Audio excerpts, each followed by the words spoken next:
오늘 말씀은 갈라디아서 5장 22절로 23절 말씀입니다. 믿음의 실제 6번째 시간, 믿음과 오래 참음에 대해서 이야기를 해보도록 하겠습니다. 갈라디아서 5장 22절로 23절 말씀입니다. 함께 봉독하시도록 하겠습니다. 시작! 오직 성령의 열매는 사랑과 희락과 화평과 오래 참음과 자비와 양선과 충성과 온유와 절제니 이 같은 것을 금지할 법이 없느니라. 아멘. 신자로서 살아가는 삶의 근본 원리는 믿음이라고 이야기되었습니다. 이 믿음의 삶을 우리는 살아나가야만 합니다. 저희가 하나님을 모르면 모르겠는데 하나님을 알게 되었으니 아는 하나님을 믿고 살아가야 하는 것은 당연한 원리입니다. 그런데 이 믿음을 내가 주장하고 억지로 부린다고 해서 그 믿음이 믿음의 삶일 수는 없습니다. 믿음은 반드시 열매로서 증명이 되기 때문입니다. 이러한 열매가 없다면 그것은 믿음의 삶이 아니라는 것을 우리에게 정확하게 보여주고 있다는 것입니다. 그렇다면 우리는 우리의 삶에서 믿음을 어떻게 확인해야만 하는가라는 질문에 대해서 오늘 네 번째 열매, 오래 참음에 대해서 이야기를 해보도록 하겠습니다. 오늘 본문에서 이야기하는 오래 참음은 뭐로 마크로디미아라고 이야기합니다. 마크로스라고 하는 것은 먼이라는 뜻이고 두모스라고 하는 것은 분노라고 하는 이야기입니다. 이 두 가지가 합성되어서 조합되어서 분노부터 멀리 떨어짐이라고 하는 형용사이기도 하고 동사로 쓰이기도 합니다. 그리고 오늘 형태는 명사 형태로 분노부터 멀리 떨어져 있는 상태를 이야기합니다. 이러한 마크로디미아는 영어로는 patient 혹은 long suffering이라고 이야기해서 두 가지로 번역이 되는데 한국어로 그 뉘앙스를 그대로 살리면은 인내 혹은 오래 참음으로 해석이 되곤 합니다. 이렇게 크게 다르게 느껴지진 않지만 굉장히 차이가 있어 보이는데 이러한 차이는 어디서 발생하느냐? 누가 무엇을 참는지에 따라서 의미가 조금 달라집니다. 가장 먼저는 그 주체로서 하나님이 제시가 됩니다. 누가 참느냐? 하나님이 참는다는 것이 하나님이 참는다는 것입니다. 그럼 하나님이 무엇을 참느냐? 하나님이 그 심판과 진노와 분노를 참는다고 이야기했을 때 이 오래 참음이라고 하는 것을 성경에서 사용하고 합니다. 출애굽기 34장 6절 말씀입니다. 여호와께서 그의 앞에서 앞으로 지나시며 선포하시되 여호와라 여호와라 자비롭고 은혜롭고 노하기를 더디하고 인자와 진실이 많은 하나님이다.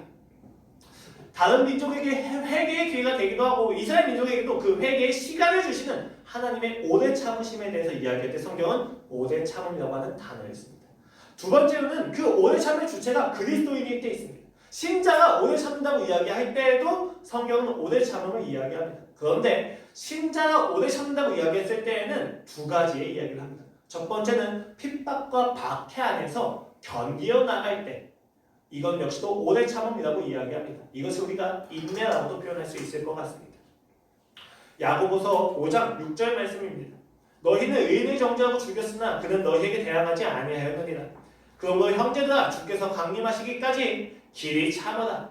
보라 농부가 땅에서 나는 귀한 열매를 바라고 길이 참아 이른 비와 늦은 비를 기다리나니 너희도 길이 참고 마음을 굳건하게 하라. 주의 강림이 가까우리라. 또 다른 부분에서는 이웃과의 관계에서 오래 참음을 이야기합니다.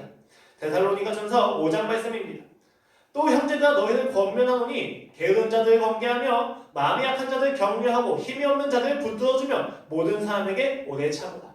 이렇게 오래 참음은 하나님이 참으시는 것과 인간이 참는 것이 있습니다. 그리고 인간이 참는 것은 박해에 대해서 참을 때 오래 참음을 쓰기도 하고 또 이웃에게 이웃과의 관계에서 참아야 할 때도 오래 참음을 이야기합니다. 굳이 이야기하자면 관용으로 표현할 수도 있을 것 같습니다. 이런 오래 참음에 대해서 우리가 볼 때 우리는 한 가지 의문을 가집니다. 저희는 지금 열매에 대해서 이야기를 하고 있습니다. 열매는 내가 스스로 만드는 것이 아니고 하나님을 만나서 그 하나님의 성품에 대해서 반응할 때 나타나는 것입니다. 그렇다면 우리의 오래 참음이라고 하는 열매는 하나님의 오래 참음을 보았을 때 나타나는 반응이어야만 합니다. 그런데 생각을 해보십시오. 하나님께서 오래 참는 모습을 보고 내 안에 정말 이웃과 혹은 그 핍박과 박해와 이해할 수 없는 고난 속에서 견뎌낼 수 있는 힘이 발생할 수 있습니까? 예를 들어 보겠습니다. 한 아들이 아버지의 명예를 도용해서 보증을 섰습니다. 그리고 사업을 했습니다. 근데 그 사업이 망했고 그 빚을 갚을 수가 없어서 부채를 더 끌어다 쓰기 시작했습니다. 그런데도 불구하고 사업이 계속 망하자 이 아들은 현실에서 도피하기 위해서 알코올 중독에 빠집니다. 알코올 중독에 빠져 술에 취해서 살아가는데 어느 날 한 번 시내에서 시비가 붙어서 폭행을 했습니다. 그리고 상대가 이빨이 부러지는 사고가 일어나게 됩니다. 파출소로 가서 유치장에 구조되어 있는데 알고 보니 그 이빨이 부러진 사람이 자신의 아버지가 다니는 회사의 회장의 아들입니다. 이 모든 사실을 알게 된 아버지가 파출소로 와서 그 아들을 보면서 체면이 있어서 사람들과 화는 내지 못하는데 이들 악물고 참는 모습을 보면서 아들이 과연 감화받을까요? 아니면 두려워할까요? 아들의 입장에서 그 아버지의 오래 참는 모습을 보면서 유치장에 있는 것을 기뻐할까요? 아니면 집에 가는 것을 소망할까요? 오래 참음은 그 오래 참을 보는 사람으로 하여금 감격을 이끌어냅니까? 그렇지 않다는 것입니다. 그런데 성경에서는 하나님의 오래 참음이 신자의 삶에서 또 다른 오래 참음을 만들고 있다는 것입니다. 어떻게 이것이 가능하냐는 것입니다. 이 질문에 대해서 하나님의 오래 참음이 무엇인지를 살펴보고 그리고 신자에게 나타나는 오래 참음이 어떤 것인지를 살펴보고자 합니다. 그 안에서 그 연결고리를 찾아보고자 합니다. 먼저는 하나님의 오래 참음에 대해서 이야기를 해보고자 합니다. 성경에서는 하나님의 인자하심이 무한하다고 이야기하며 그의 진노하심이 더디다고 이야기합니다.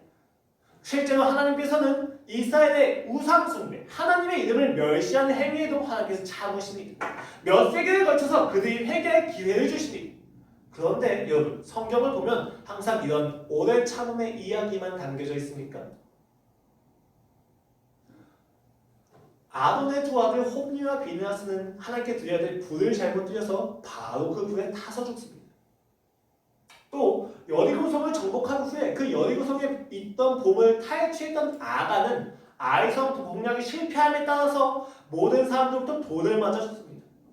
광야에서 하나님은 안식일에 움직이지 말라고 이야기하셨고 일하지 말라고 이야기하셨고 그 안식일에 나무를 베러 갔던 한 백성은 똑같이 하나님의 진노로 죽음을 당합니다. 구약 성경을 잘 보다 보면 심지어 신약 성경에서도 하나님의 진노와 분노가 그렇게 그다지 오래 참지 않는 것처럼 보일 때가 있다는 것입니다. 이러한 모습은 이렇게 충돌되는 것 같은 기록들은 우리에게 혼란을 가중시킵니다. 하나님이 과연 오래 참으시는 분이 맞으신가? 그 오래 참음이 오히려 더 폭력적이고 더 잔인한 것은 아닌가? 라는 혼란이 가중됩니다. 이러한 오해는 어디서 발생하는가? 오래 참음을 단순히 끓어오르는 분노를 참고 억압하는 모습으로 생각하고 있기 때문입니다. 하나님의 오래 참음은 단순히 하나님 안에서 끓어오르는 어떤 분노를 겨우겨우 참아내는 모습이 아니라는 것입니다. 그 오래 참음은 어떠한 감격도 만들지 못합니다. 조금 더 논리적으로 생각해 보겠습니다. 여러분, 얼마까지 참아야 오래 참는 것입니까? 오래 참음이라고 해서 오래라고 하는 그 부분에서 이 오래가 어느 정도의 기간이 되어야 오래가 되는 겁니까? 또 어느 정도의 분량을 참아야 참음이 되는 것입니까? 심지어는 하나님께서는 그 오래 참음을 이스라엘 백성이 아니라 이방 백성에게도 행하셨습니다. 굉장히 재밌는 거죠. 왜? 이스라엘 백성이 하나님께 구원을 구할 때 하나님께서 그 구원의 요구에 응답하셔서 이방 민족을 멸하시는 순간 이방 민족에 대한 하나님의 오래 참음은 끝이 나버립니다. 무슨 이야기냐? 하나님의 오래 참음이 누군가에게 폭력이 될 수도 있다는 이야기입니다. 성경에서 이야기하는 오래 참음이 정말 문자적으로 길게 참는 것을 의미하는 것이 맞을까요? 저는 그렇지 않다고 생각합니다. 기본적으로 하나님은 시간 밖에 계십니다. 시간 밖에 계신 그분이 시간 안에 있는 우리의 삶에 우리의 전 이해의 해석에서 오래 참는다라고 하는 표현에 제한될 수 없다는 것입니다. 그럼에도 불구하고 우리가 왜 그의 분노와 성품을 오래 참는다라고 표현하느냐 라는 것에 대해서 우리는 질문을 가져야만 합니다. 사실 성경에서는 그 오래 참음의 강조에 있어서는 그 기간과 어떤 참음이 아니라 참으시는 목적에 더욱 강조를 두고 있습니다. 단순히 오랫동안 참으신다가 아니라 그의 성품이 행사되어질 때 우리가 그것을 하나님의 성품이 이 시간에서 행사되어질 때 우리가 그것을 보고 해석할 때 오래 참으냐고 표현하는 것은 그가 길게 참으시기 때문이 아니라 그가 참으시는 목적과 연관이 된다는 이야기입니다. 창세기 15장을 보면서 조금 더 깊이 살펴보도록 하겠습니다. 창세기 15장 16절 말씀입니다. 네 자손은 4대 만에 이 땅으로 돌아오리니 이는 아모리 족속의 죄악이 아직 가득 차지 아니함이니라 하시더니 아브라함이 다메섹에 엘리에셀이 아닌 상속을 하나님께서 약속하시자 하나님께 증거를 요구합니다. 아니 하나님 정말 내가 나의 자손으로 민족을 이룰 수 있다면 그거에 대한 증거를 보여주십시오 라고 이야기를 합니다. 이에 하나님께서 그에게 짐승을 제사 준비를 하기 위해서 쪼개어두라고 이야기하십니다. 그런데 아브라함이 한 마리 새를 쪼개두지 않아서 하나님께서 보시기에 그것이 좋지 않았습니다. 그리하여서 하나님께서 그 언약을 맺으실 때 그거에 대해서 탓하시면서 너희 민족이 400년 동안 이방의 객이 될 거다라고 이야기하십니다. 그리고 나서 이야기하는 부분이 바로 오늘 이 부분입니다. 이는 왜냐하면 아모리 족속의 죄악이 아직 가득 차지 아니하였기 때문이다. 여기 아모리 족속은 가나안에 이제 보통 7 혹은 11 족속까지 보는데 그 11 족속 중에서 가장 대표적으로 강한 민족입니다. 그 아모리 족속의 죄악이 가득 차지 않았기 때문에 내가 너희를 400년 동안 이방의 객이 되게 할 거다라고 이야기하시면서 애굽에서 노예 생활할 것을 예언하십니다. 여러분, 아모리 족속의 죄악이 가득 차지 아니하였기 때문이다라고 하는 표현은 마치 지금 죄가 있으나 내가 오래 참아서 나중에 가득 차게 되면 그때 심판을 할 거야 라고 하는 뉘앙스로 여겨집니다. 죄악이 가득 찼든 차지 않았든지 간에 심판을 하셔야 되는 거 아니십니까? 죄이니까. 그런데 하나님께서 그것을 참으신다는 것입니다. 그리고 놀랍게도 나중에 민수기를 보시면 여호수아가 이것을 정확히 캐치해냅니다. 민수기 14장 9절 말씀입니다. 다만 여호와를 거역하지는 말라. 또 그 땅 백성을 두려워하지 말라. 그들은 우리의 먹이다. 그들의 보호자는 그들에게서 떠났고 여호와는 우리와 함께 하시느니라. 그들을 두려워하지 말라 하니. 홍해를 건넌 후에 시나의 산을 건너서 가나안의 입구인 가데스바나에 이스라엘 백성이 도착합니다. 12정탐들을 보내고 돌아오는데 그 10명은 그 가나안 민족의 기근이 장대한 것과 위대해서 더 이상 자신들이 이겨낼 수 없다는 것을 봅니다. 자신의 연약함을 봅니다. 그런데 갈렙과 여호수아는 달랐습니다. 그들은 그 가나안 민족의 장대함이 아니라 하나님의 위대함을 보는데 어떻게 보았느냐? 그들의 죄악이 굉장히 많았다는 것을 봅니다. 그것을 보고 어떻게 해석합니까? 그들의 보호자가 떠났다고 이야기합니다. 무슨 이야기입니까? 당시엔 지역신 사상이 있어서 그 지역마다 그 지역을 담당하는 신이 있고 보호하는 신이 있었습니다. 그런데 그들을 보호하는 신이 떠났다고 본 것입니다. 왜 그들을 보호하는 신이 떠났다고 본 것입니까? 그들의 삶에 죄가 가득한 것을 보았기 때문입니다. 10명의 정탐꾼은 가나안 민족의 위대함을 보았습니다. 그러나 여호수아와 갈렙은 그들의 타락함을 보았습니다. 그리고 해석을 합니다. 이 타락한 민족을 심판하기 위한 도구로서 우리를 쓰시는구나 라는 해석이 일어났다는 것입니다. 여러분, 이것은 굉장히 중요한 것을 의미합니다. 무엇이 중요합니까? 하나님의 오래 참으심이 항상 그 목적과 연관된다는 것입니다. 아무 의미 없이 참으시는 게 아니에요. 이 오래 참은 결과를 가지고 나중에 이스라엘 백성이 돌아올 때 그것에 대한 해석을 하시는 것까지 안배해 놓은 것을 염두하고 있다는 것입니다. 이렇게 하나님의 오래 참으심은 항상 가장 좋은 때에 심판의 도구로서 사용하신 목적이 있습니다. 즉, 오래 참음이란 단순히 오래 참는 것이 아니라 길게 참는 것이 아니라 하나님께서 진노와 분노를 하실 적절한 때가 있다는 것입니다. 그 적절한 때에 대해서 우리가 이해를 못하니까 그것을 오래 참음이라고 이야기하는 것입니다. 그러므로 하나님이 갑작스럽게 그리고 급격하게 분노하시는 것도 우리는 이해할 수 있습니다. 그것이 하나님의 때이기 때문입니다. 하나님의 때는 가까울 수도 있고 멀 수도 있습니다. 그리고 때로는 그 기다리심을 통해서 회개를 일으키시기도 하고 그 기다리심을 통해서 누군가가 죄를 변명하지 못하는 시간을 주기도 하십니다. 이렇게 하나님의 오래 참으심은 그 목적과 연관이 된다는 것입니다. 그래서 베드로후서에서는 그 오래 참으심의 양면을 2가지 다 이야기합니다. 사랑하는 자들아, 주께는 하루가 1000년 같고 1000년이 하루 같다는 이 한 가지를 잊지 말라. 주의 약속은 어떤 이들이 더디다고 생각하는 것 같이 더딘 것이 아니라 오직 주께서는 너희를 대하여 오래 참으사 아무도 멸망하지 아니하고 다 회개하기에 이르기를 원하시느니라. 그리고 나서 이야기합니다. 그러나 주의 날이 도둑같이 오리니 그 날에는 하늘이 큰 소리로 떠나가고 물질이 뜨거운 불에 풀어지고 땅과 그 중에 있는 모든 일이 드러나리로다. 베드로는 지금 하나님의 날, 그의 딸, 종말의 때, 재림에 대해서 이야기할 때 그가 오래 참으신다는 점에서 아직 오지 않았다는 것을 이야기하고 또 그가 언제 올지 모른다고 하는 점에서 긴박성을 함께 이야기합니다. 그것이 왜 가능합니까? 길게 참은 것 자체가 성품이 아니라 하나님의 분노를 그때에 일으키실 것을 알고 있기 때문입니다. 적절한 시점이 있다는 것입니다. 그러면 우리는 그 오래 참으심을 기간이 아니라 시기와 방법과 적절성에 따라서 좀 이해를 해야만 합니다. 가장 적절한 시점이 있다는 거예요. 하나님의 사랑을 가장 효과적으로 드러낼 수 있는 가장 적절한 시간과 방법이 있다는 것을 의미합니다. 그가 분노를 취소하셨다는 게 아니라 그 분노를 보여줄 정확한 시점이 있다는 것입니다. 그럼에도 불구하고 우리는 조금 의아합니다. 왜? 우리가 생각하는 오래 참음은 분노라고 하는 감정과 굉장히 맞닿아 있기 때문입니다. 여러분 그러나 이렇게 더 생각을 하셔야만 합니다. 하나님께서 살인을 한 사람에게 살인만큼의 처벌을 하셔야 되는데 살인만큼의 처벌을 하지 않으시고 도둑질한 만큼의 처벌만 하셨다는 거예요. 이것도 오래 참음입니다. 하나님이 마땅히 하셔야만 하는 죽음으로써 멸망으로써 끝내셔야 하는데 항상 이상하게 이스라엘 민족을 남기십니다. 누군가에 대한 본보기를 보여주실지언정 항상 이스라엘 백성 자체는 흩으시던 아프게 하시던 어떻게 하든지 간에 남기신다는 것입니다. 이렇게 남기시는 것 역시도 하나님의 오래 참음입니다. 그 분노를 보여줄 때가 아직 아니라는 것입니다. 이러한 표현은 선지서 전체에 보여지고 있습니다. 특별히 호세아서를 보시면 더 우린 잘 이해할 수 있습니다.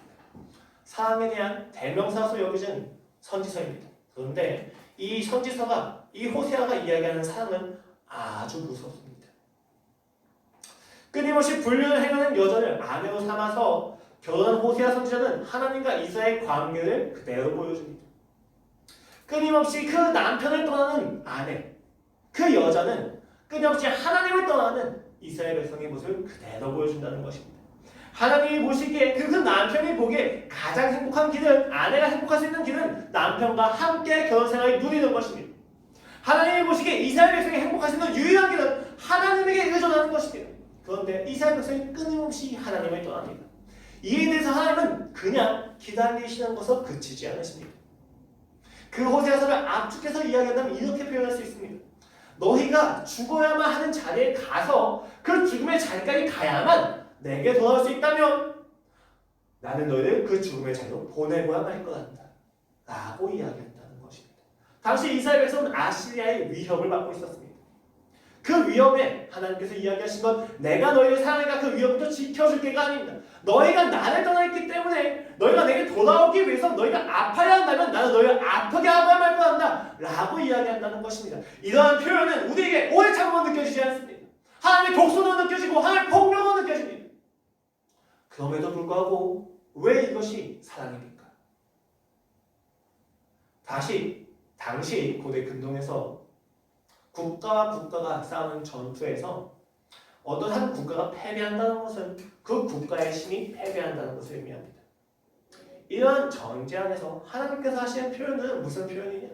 너희가 죽음의 자리에 가서야만 나를 의존한다면 나는 너희를 죽게 할 거야가 아니라 내가 나의 이름이 멸시를 받아야만 그 정도까지 나의 사랑을 보여줘야만 너희가 내게 돌아올 수 있다면 나는 나의 이름이 멸시받는 것도 개의치 않겠다고 표현하는 것입니다. 선지서 전체는 이러한 사상이 그대로 깔려 있습니다.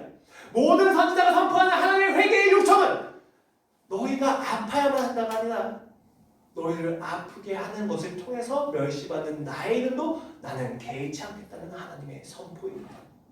내가 죽어야만 너희가 구원받을 수 있다면 나는 개의치 않고 죽음의 자리로 가겠다는 것입니다. 이것이 그대로 성취된 것이 바로 주 예수 그리스도의 십자가 사건입니다. 예수님이 죽으셔야만 너희가 행복할 수 있다면, 너희가 나를 바라볼 수 있다면 나는 죽고야 말겠다 라고 하는 하나님의 오래 참으심입니다. 여러분, 하나님의 오래 참으심이 무엇입니까? 하나님의 분노와 하나님의 진노를 십자가 외에는 보여주지 않겠다는 것입니다. 그렇게 생각했을 때 구약에 있었던 모든 심판과 진노의 내용은 어떻게 해석이 되어집니까? 하나님의 통곡과 호소로 느껴지기 시작하실 겁니다. 이 진노와 심판의 두려움과 끔찍함을 잘 보려. 이 진노는 내가 내 아들 예수 그리스도에게 부어버릴 진노란다. 너희를 향해서 내가 얼마나 지금 분노하고 있는지 잘 보려. 이 분노에 대한 처벌과 아픔은 내가 나의 사랑하는 아들 예수에게 그대로 부어줄 진노의 심판이란다. 하나님은 끊임없이 우리에게 그 진노와 폭력과 분노를 보이십니다. 왜 그렇습니까? 그 분노를 보고 너희 대신 그 분노를 받고 있는 예수님을 보라는 것입니다. 하나님의 오늘 참음은 이것입니다. 주 예수 그리스도의 십자가 사건이 아니고서는 결코 진노와 분노를 보이지 않으시겠다고 하는 결단입니다. 하나님의 오늘 참으심은 단순히 오래 기다리거나 억압하는 것이 아닙니다. 예수님의 죽음 외에는 자신의 진노를 보이시지 않겠다고 하는 하나님의 사랑입니다. 우리를 향하시는 하나님의 절절한 사랑입니다. 성령님이 우리의 삶에 오셔서 보여주신 것은 우리의 죄입니다. 우리의 죄를 낱낱이 보여주십니다. 그 죄에 대한 책임을 구체적으로 보여주십니다. 그 죄의 책임을 구체적으로 보는 순간 우리는 그 죽음 앞에서 바들바들 떨면서 갈 곳을 있습니다. 그러나 성령님은 거기서 그치지 않으시고 그 진노와 분노가 자신의 아들 예수 그리스도의 십자가에서 그대로 다 쏟아졌다는 것을 함께 보여주십니다. 그 죄를 보지 않고서는 어느 누구도 구원을 논할 수 없습니다. 자신의 죄가 얼마나 큰 진노를 가져오는지에 대해서 보지 않고서는 어떤 누구도 예수님을 사랑할 수 없습니다. 그 예수님이 지금 당하시는 고통과 아픔이 내가 받아야 하는 아픔과 진노와 심판과 처벌이었다는 것을 보는 자만이 예수님을 자신의 주인으로 모실 수 있다는 것입니다. 예수님을 사랑할 수 있게 된다는 것입니다. 그래서 베드로후서 3장에서는 그 재림에 대한 이야기를 하고 이렇게 마무리합니다. 3장 15절 말씀입니다.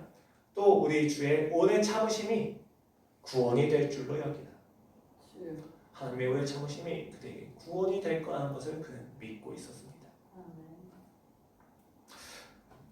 그 오래 참음의 중심을 놓치면 신자는 끊임없이 오래 참음을 오해합니다.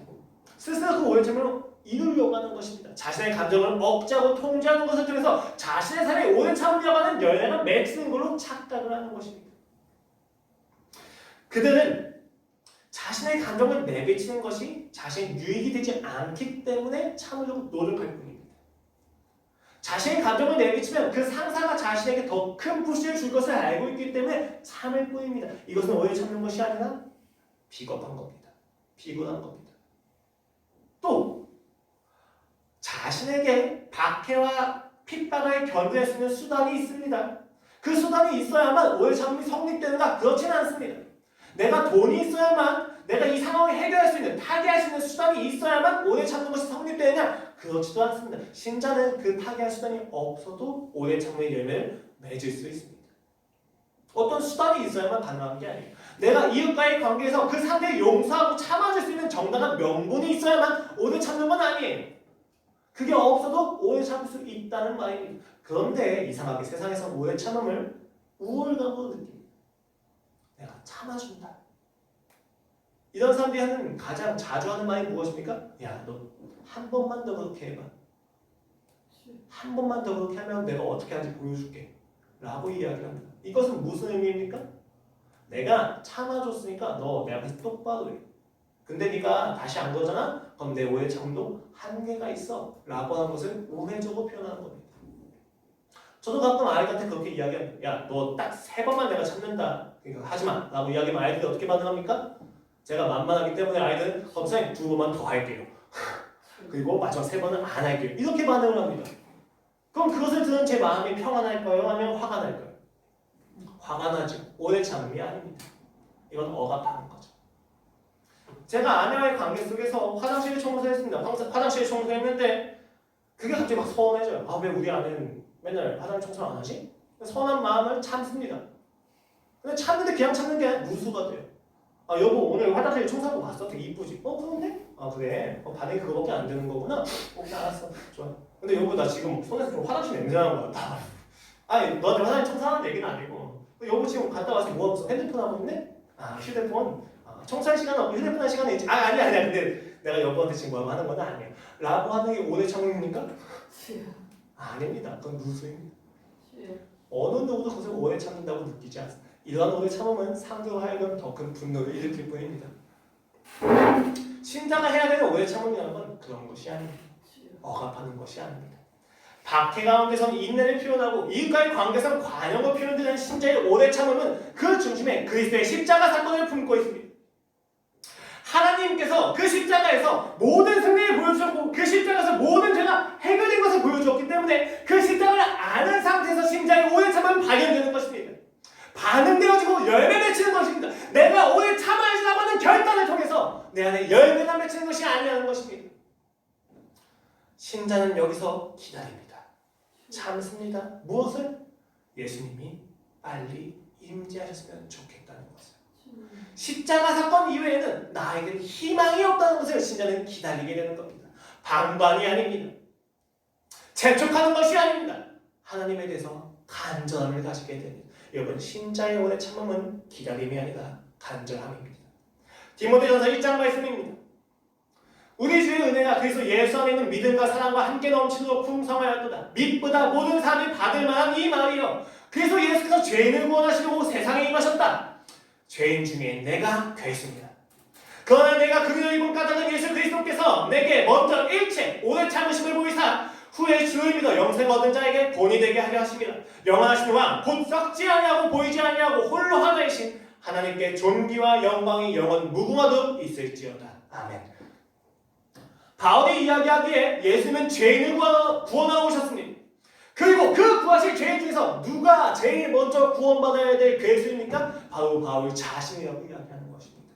바울은 지금에서 겸손을 표현하는 것이 아닙니다. 하나님께서 예수님께서 이 땅에 죄인을 구원하러 오셨습니다. 그런데 그 죄인 중에서 가장 먼저 구원을 받아야 될 대상이 누구냐? 바로 나 죄인입니다. 나 바울입니다. 바울은 지금 매우 관전한 상태에 있습니다. 내가 제일 먼저 구원받아야만 하는 죄인 중에 죄인입니다. 라는 것에 대한 고백입니다. 오래 참음은 간절함입니다. 예수님이 오시지 않으면 어느 것도 해결될 수 없다는 것에 대한 간절한 믿음입니다. 그 절박함이야말로 신자의 삶에서 오래 참음을 증명해 준다는 것입니다. 그런데 바울은 이어서 이렇게 이야기합니다. 왜 죄인 중에 괴수인 자신을 예수님께서 구원하셨느냐라고 했을 때 16절에서 이렇게 이야기합니다. 그러나 내가 긍휼을 입은 까닭은, 내가 죄인 중에 괴수인데도 불구하고 하나님의 긍휼을 받은 까닭은 예수 그리스도께서 내게 먼저 일체 오랜 참으심을 보이사 후에 주를 믿어 영생을 얻은 자들에게 보온이 되게 하게 하십니다. 어떠한 보온이 되게 하시기 위해서 그 죄를 구원하셨다는 것입니다. 그 보온이 되게 하시기 위해서 예수님께서 그에게 보여주신 것은 무엇이냐? 오래 참으심입니다. 바울이 예수님을 보았습니까? 물론 역사적으로 봤을 때 그 정황상 예수님에 대해서 몇 번은 봤을 수도 있다고 생각합니다. 그러나 예수님과 관계하지 않은 것은 분명합니다. 관계하지도 않았는데 예수님의 오래 참음을 어떻게 알고 있습니까? 13절에서는 이렇게 이야기합니다. 내가 전에는 비방자요, 박해자요, 폭행자였으나 도리어 긍휼을 입은 것은 내가 믿지 아니하게 알지 못하고 행하였습니다. 바울은 본래 하나님의 보호자였습니다. 대변인이었습니다. 가장 앞서서 그 하나님을 찬양하는 자였습니다. 그는 자신이 하나님의 이름의 신앙을 잘 보호하고 있다고 생각했습니다. 그런데 다메섹 도상에서 예수님을 만나자 그는 알게 되었습니다. 자신은 보호자가 아니라 비방자였다는 것을. 자신은 지켜내는 자가 아니라 핍박자였다는 것을. 자신이 그토록 지키려고 하고 있었던 하나님을 누구보다 자신이 가장 많이 박해하고 핍박하고 멸시하고 있다는 것을 그는 발견하게 됩니다. 그가 생각할 때 모든 비난과 진노와 아픔과 분노와 처벌을 받아야 될 것은 바울 자신이 아니라 이 이스라엘 백성을 억압하고 있는 로마였으며, 그리고 그 로마에게 빌붙어서 살아가는 사두개인과 바리새인들이었습니다. 제사장들이었습니다. 그러나 그는 그 핍박에 자신이 속하지 않는다고 생각했습니다. 그는 이 모든 진노를 받을 건 자신 외부에 있는 누군가라고 생각했습니다. 그런데 예수님을 만나자 그는 알게 됩니다. 그가 그토록 핍박받고 그가 그토록 진노를 받아야 되고 처벌을 받아야 되고 심판을 받아야만 하는 자들, 그들이 받아야 될 심판을 사실은 자신이 받아야겠다는 것을 알게 되었다는 것입니다. 자신이 핍박자였다는 것을 깨닫게 된 겁니다. 누구보다 자신의 그 진노를 받을 수 있는 거에 대해서 깨달았다는 것입니다. 거기서 바울이 무너진 겁니다. 그런데 그렇게 해서 비난받고 진노를 받아야 될 바울을 예수님께서 참으시고 만나주셨다는 겁니다. 바울이 어떤 분이 됩니까? 이방인의 사도로서? 놀라운 언변과 지혜로서? 아니요. 이렇게 죄인이고 심판받아야 될 죄인인데도 불구하고 구원받을 수 있다는 점에서 그가 본이 된다는 것입니다. 예수님을 핍박하던 나도, 누구보다 앞서서 그를 죽이려고 했던 나도 구원받았단다. 그러니까 너도 구원받을 수 있단다라고 하는 바울의 기다림입니다. 디모데에게 이 편지를 보내면서 바울은 오래 참고 있습니다. 단순히 자신이 용서받았기 때문이 아닙니다. 자신을 참아주신 예수 그리스도를 보았기 때문입니다. 그것이 기쁘기 때문입니다. 여러분, 지금 제가 여러분한테 이야기하는 건 예수님이 오래 참아주셨으니 여러분도 오래 참으십시오 라고 이야기하는 것이 아닙니다. 그렇게 하면 여러분 오래 참아지십니까? 물론 여러분 예수님의 그 십자가 삶을 생각하면서 우리의 삶에서 오래 참음과 사랑과 관용을 키워낼 수는 있습니다. 맞습니다. 그건 굉장히 좋은 방법입니다. 그런데 여러분 이것도 우리가 자기의 의로서 생각을 할 수 있다는 거예요. 내가 예수님을 생각해서 내가 예수님 때문에 참는다. 이거는 신자가 이야기하는, 기독교가 이야기하는 오래 참음이 아닙니다. 신자가 받아야 하는 오래 참음은 예수님을 향한 절박한 간절함입니다. 오셔야만 합니다. 임재하셔야만 합니다. 당신이 아니면 나는 구원받을 수 없습니다. 신자가 이 땅에서 광야에서 보여줘야만 하는 오래 참음은 바로 이러한 오래 참음입니다. 하나님이 아니면 이 문제를 풀 수 있는 분이 없다는 것에 대해서 이 모든 사람들에게 보여줘야만 한다는 것입니다. 우리의 오래 참음은 우리를 높이지 않습니다. 신자의 오래 참음은 우리를 더 낮춥니다. 더 간절하게 할 뿐이라는 것입니다. 참 믿음으로 살아가는지에 대한 분별은 9가지의 열매를 통해서 분별되어지고 있습니다. 그리고 그중 4번째로 오래 참음을 여러분께 말씀드렸습니다. 그 오래 참음은 예수님 이외에 어떠한 변화와 어떠한 기쁨도 없다는 것을 인정하고 오로지 예수님의 임재만을 갈망하는 마음입니다. 여러분 가족 가운데서 오래 참지 마십시오. 억압하지 마십시오. 표현하셔야만 합니다. 건강하게 표현하셔야만 합니다. 건강하게 표현하지 못할 것 같으면 글을 쓰셔서 자신의 감정을 객관화시킨 후에 그 다음에 가족과 대화를 해야만 합니다. 신자가 해야 되는 오래 참음은 자신의 감정을 가족들에 내비치지 않는 무언가가 아니에요. 가족 간의 갈등과 아픔과 상처 속에서 주 예수님이 아니면 될 수가 없구나에 대해서 끊임없이 행복하는 고백입니다. 그 간절함입니다. 그런 오래 참음을 가지고 있는 신자의 삶에서는 2가지 삶의 태도가 나타납니다. 첫 번째는 여유입니다. 어차피 그리스도 예수가 아니면 해결되지 않습니다. 그러므로 그리스도 예수가 아닌 어떠한 동기나 어떠한 동의를 통해서 해결이 되었다? 믿지 않습니다. 아이들이 갑작스럽게 어떤 동기부여를 막 받아가지고 막 공부를 해요. 안 믿습니다. 어차피 예수님이 아니면 집중 못합니다. 예수님을 만나는 것이 아니면 그 집중이 정말로 건전한 방향으로 나아가지 않는 것을 우리는 알고 있습니다. 그들이 잠시 변하고 그 가족과 상황이 잠시 이렇게 막 변하는 거에 대해서 우리 신자는 부안해동하지 않아요. 왜? 어차피 예수님이 아니면 변하는 게 아니기 때문입니다. 여유가 생깁니다. 그래, 거기 살아라. 하지만 정말 예수님이 아니면 어떻게도 변하지 않는 것을 아니까 거기에 우리는 흔들리지 않습니다. 2번째는 굉장히 모순되지만 절박함입니다. 그분이 아니면 안 되기에 우리는 절박해집니다. 여유가 있습니다. 어차피 예수님이 아니면 변하지 않는 것을 알고 있으니까요. 그러나 동시에 그렇기 때문에 절박해지는 겁니다. 예수님이 아니면 어떠한 세상의 가치로도 변하는 것이 아니기에 우리는 더 절박하게 무릎을 꿇을 수밖에 없다는 것입니다.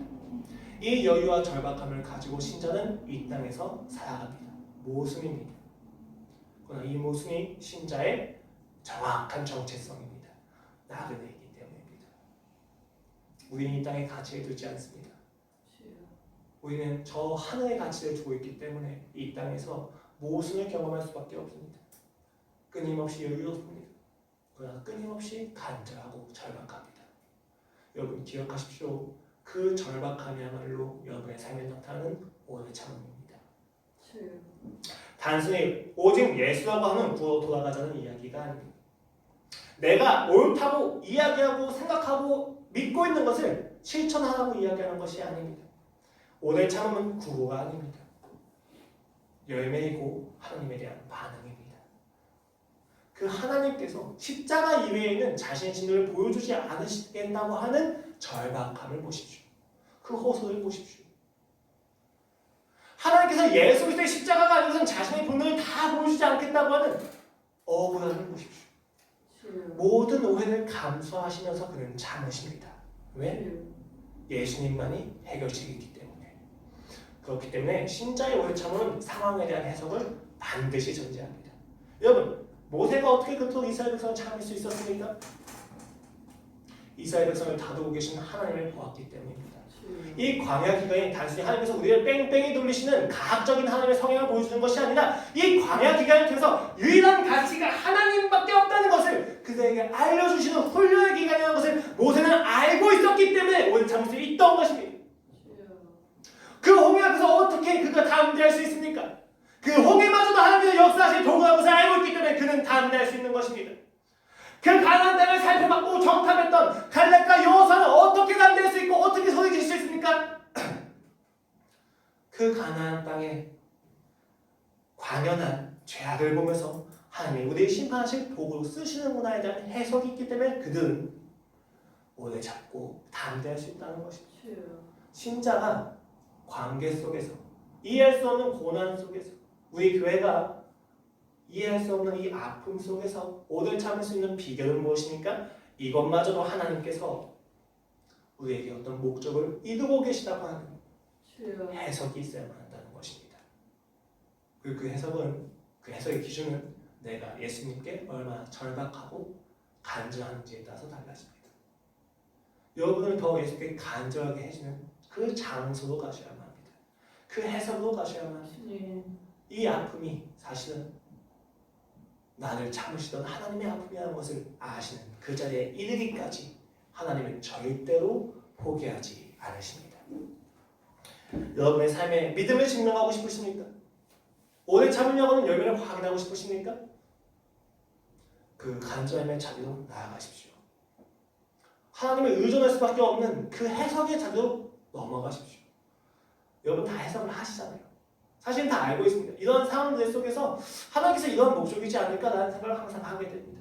그런데 우리가 그 해석에 동의하지는 않습니다. 왜 그렇습니까? 아프니까요. 내가 많이 포기해야 되잖아요. 내가 많이 억울해져야 되잖아요. 그거는 싫다는 것입니다. 여러분 그러나 그 자리로 가기 위해서 결단하시고 신앙에서 결단은 이런 부분에서 결단입니다. 그 자리로 가기를 결단하시면 간절함이 더해지고 그 간절함에 하나님이 반드시 응답하실 것입니다. 성경에서 이야기하는 오래 참음은 누가 무엇을 참는지에 따라서 달라집니다. 신자가 하나님을 위하여 자신의 감정을 참기도 하고 자신의 자기 방언을 참기도 하는 것입니다. 하나님이 아니면 안 되기 때문입니다. 그렇게 우리는 하나님을 배워갑니다. 오늘 여러분의 앞에 직면한 현실에서 눈을 돌리지 마십시오. 직면하십시오. 그 안에서 오직 예수님의 역사만이 답이시다면 여러분은 반드시 그 답을 찾으셔야만 합니다. 여러분은 그 답을 여러 가지 방법으로 해결하려고 할 수 있습니다. 그러나 여러분 예수님이 아니면 십자가에서 보여주신 사랑이 아니면 어떤 것도 답이 될 수 없습니다. 빨리 순종하십시오. 그 순종이 여러분에게 오래 참음을 만들어낼 것입니다. 기도하시겠습니다. 하나님 아버지, 오늘도 저희가 이 자리에서 하나님을 바라보게 하시니 감사합니다. 주님, 우리의 삶에 맺혀야만 하는 오래 참음, 예수님을 향한 갈망입니다. 간절함입니다. 주여, 나의 감정을 억압하는 것이 또 다른 나의 의가 된다는 것을 너무나도 잘 알고 있습니다. 우리가 바라야 되는 오래 참음은 하나님이 아니면, 예수님이 아니면, 십자가가 아니면 나의 이 모든 상황을 해결할 수 없다는 것입니다. 주여, 제발 임재하여 주시옵소서. 주여, 제발 내 삶에 역사하여 주시옵소서. 주여, 그 역사를 내가 보게 하여 주시옵소서. 오 주님, 예수님이 아니면 살아갈 수가 없습니다. 주님, 십자가에서의 사랑을 확인하지 않으면 주님, 나는 오늘 열심을 낼 수가 없습니다. 주님, 나의 가장 가까운 자도 사랑할 수 없습니다. 주여, 주님, 함께 하심을 믿습니다. 주님, 그 함께 하심을 더욱더 간절히 바라는 올해 참내 열매가 우리에게 맺히게 하여 주시옵소서.